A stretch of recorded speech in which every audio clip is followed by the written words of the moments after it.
dividida em dois aspectos, um lado de produção, um lado de direção, que é o aspecto mais artístico. Então, o maior desafio, na realidade, não é, como as pessoas podem pensar, o lado de produção. Porque é claro que a falta de dinheiro é um desafio imenso, os patrocinadores, as leis de incentivo, mas aí tem profissionais que fazem isso muito bem e se capta dinheiro, não se capta dinheiro, e já perdi muito dinheiro com produções que eu levantei sem patrocínio, muitas vezes ganhei muito dinheiro também. Enfim, a realidade hoje em dia é muito diferente da realidade de teatro de 30, 40 anos atrás, onde você podia lotar um teatro de 300 lugares e todo mundo ganhava muito dinheiro, comprava carro, arrumava os dentes, tinha apartamento e não tinha patrocínio. O preço do ingresso hoje em dia teria que ser muito alto para a gente conseguir isso, por isso que não dá para produzir sem patrocínio. Isso é um grande desafio. O outro desafio, que é o artístico, ele, na minha área, ele é triplo, porque eu dirijo teatro musical e dirijo ópera. São três formas de artes cênicas muito diferentes uma da outra, mas todas têm o mesmo propósito, contar uma história. Então, para isso, você tem que ter uma excelente formação literária, uma formação de dramaturgia, um estudo musical, um conhecimento de línguas. Então, isso que eu aconselho a todas as pessoas que vão enveredar por este caminho, estudar. Você nunca para de estudar. Línguas, estudar música, não história da música, estudar as notas, poder ler uma partitura, estudar teatro, estudar as peças, ler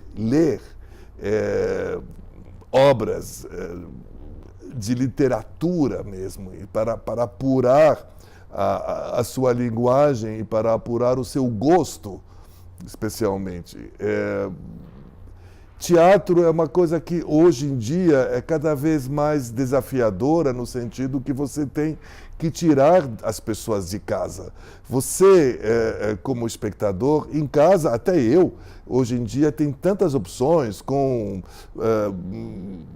todas as possibilidades que nós temos na televisão, na TV a cabo, nas Netflix da vida, nas Now, no YouTube, que você não quer mais sair de casa, você não tem mais aquela necessidade de sair de casa para se alimentar culturalmente ou até para se divertir, fora a insegurança que tem.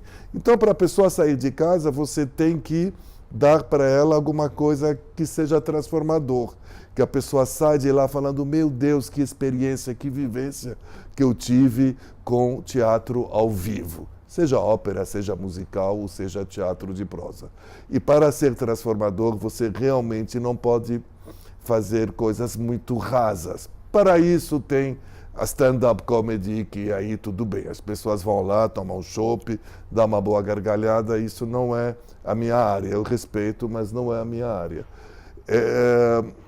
Para o teatro mais consistente, realmente tem que ralar muito. E, principalmente, não deve se achar. Não deve achar que se você tem um sucesso, você é uma grande estrela, e não deve achar que você tem um fracasso, você não significa nada. Cada um tem que saber dos seus limites, das suas possibilidades, e saber que a opinião do público é a opinião de uma pessoa ou de duas, e você realmente sabe até onde pode ir. Para isso, o mais importante é ter uma bagagem sólida, estudar. Eu estudo até hoje. Fui convidado para dirigir uma ópera no Colón, que é um dos teatros mais importantes do mundo, em Buenos Aires, do mundo, agora, daqui a 2 meses. Eu estou, por exemplo, fazendo aulas de espanhol, que eu já falava mais ou menos, mas eu quero dominar completamente, porque eu não quero fazer bem, quero fazer muito bem, quero me comunicar muito bem.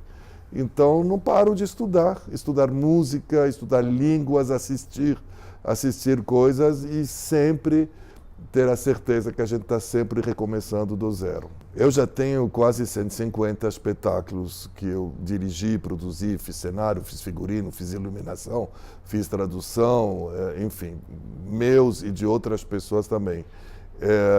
É sempre um desafio, é sempre muito difícil. Eu acho que os trabalhos mais desafiadores que eu fiz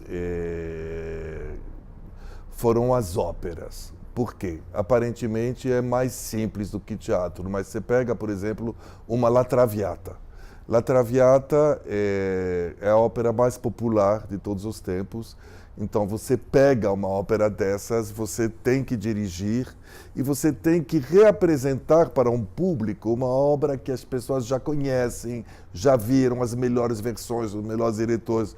E você tem que dirigir cantores que já fizeram muito tempo essa ópera e que já sabem. Você tem que, então, fazer o artista descobrir novas camadas no personagem, fazer o maestro também trazer para a música um novo respiro e fazer o público sair de lá transformado, descobrindo coisas que ele já não tinha visto. Em teatro também tem esses desafios, mas em teatro você sempre tem a possibilidade de fazer descobrir uma obra nova. Então passa pelo intelecto e aí depois pelo artista. A emoção. Em ópera, você corre o risco de apresentar a mesma obra que todo mundo já conhece e tem que funcionar bem. A Traviata, para mim, foi um grande desafio, apesar de ser uma obra aparentemente fácil de dirigir, e foi um sucesso estrondoso, ganhei todos os prêmios, estou super feliz. No mesmo ano, que foi esse ano que passou, 2018, eu dirigi uma das obras mais complexas de ópera, que é O Sonho de uma Noite de Verão, que é uma obra de Shakespeare, composta musicalmente pelo Benjamin Britten, que é um contemporâneo, um compositor contemporâneo inglês, extremamente difícil musicalmente, uma obra de uma dificuldade musical total, porque não são áreas conhecidas, é uma música muito atonal, sem regras previsíveis. E isso foi realmente um desafio muito grande, a partir de uma peça de Shakespeare que tem um ritmo e a música em cima dela que tem outro ritmo. Também ganhou todos os prêmios. Então, o grande desafio é você contar uma história e o espectador ouvi-la como se fosse a primeira vez e descobrir uma coisa nova.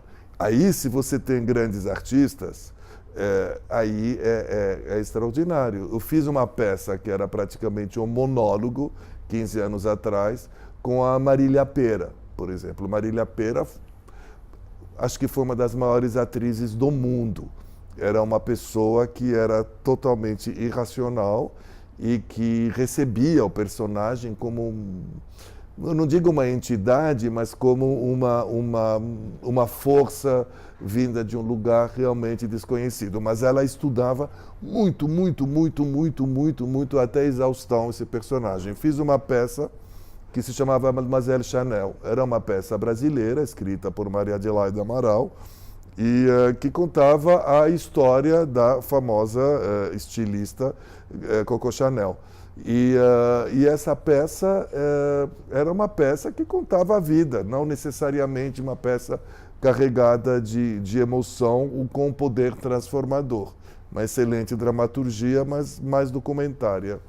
E a Marília que é um mito, né? Ela já era um mito, interpretando outro mito. Foi uma coisa fenomenal, porque o que ela fazia, você saía de lá realmente em estado de graça e transformado, porque ela trazia, nós trouxemos juntos, ela e eu, para este desafio de encarnar essa personagem, uma outra dimensão que fazia que todo mundo sentia que estava falando dele mesmo. Então é essa leitura que o diretor tem que trazer, essa leitura que o ator tem que buscar para o espectador se identificar. Então você, quando estuda, você tem que tentar sempre fazer que o público se identifique e saia de lá transformado e engrandecido. Outra coisa que a Marília Pêra fez, que foi extraordinário, foi Masterclass, que era a Maria Callas. Também, ela entrava em cena, as pessoas já batiam palma, porque palmas, porque era a reencarnação de Maria Callas. E todo o processo de criação de música, de transformação, era misturado entre a Callas, o espectador, a Marília Pêra, o autor, era uma coisa assim que era fantástica. Isso que tem que fazer para as pessoas saírem de casa.